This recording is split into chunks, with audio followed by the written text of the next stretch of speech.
So it looks like we're having a repeat of the Charlie Gard case in the UK again, but this time it's with this kid called Alfie Evans, and his parents just lost a couple court cases they had with the UK government trying to bring the kid to Italy to have the government there give him, treatment, but the officials at the hospital and the judge and stuff, they're like, no, that's not the correct thing to do.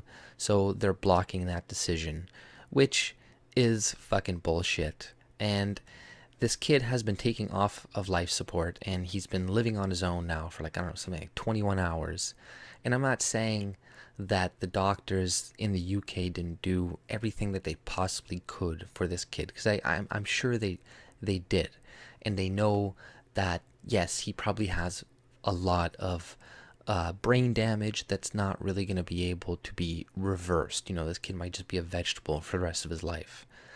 But this is what happens when you have a government run healthcare. The parents themselves do not have the decision, the right to take the kid off of life support when they want to, which, I understand in a government's perspective when you do have a certain amount of resources that you have to give between people, that you're going to have to make these types of calls, right? Like, this is just the reality of the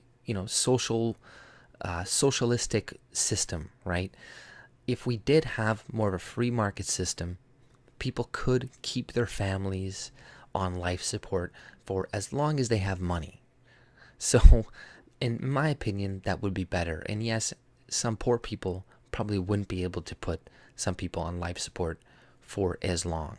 But that's seeing the system the way it is now and projecting that into the future. Because we're used to seeing the system the way it is in a very socialized system, very not really on the free market. So I don't think we know what's really capable of what the free market is capable of producing within a healthcare system. Like, I think that if it was not involved from the very beginning, that we probably would have way more advanced medicine. Medicine would cost a lot cheaper.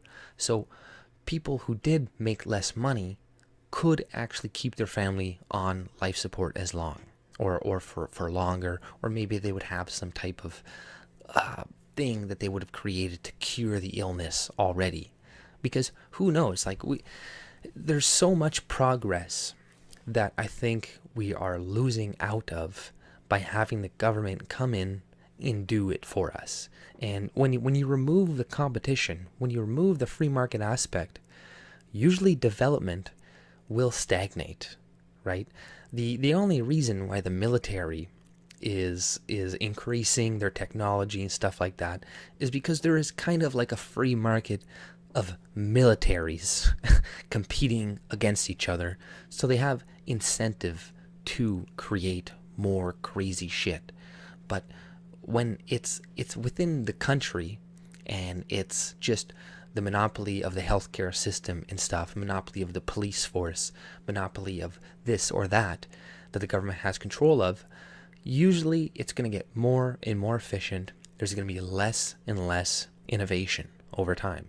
So this is why the police force is so shitty. This is why healthcare costs so much.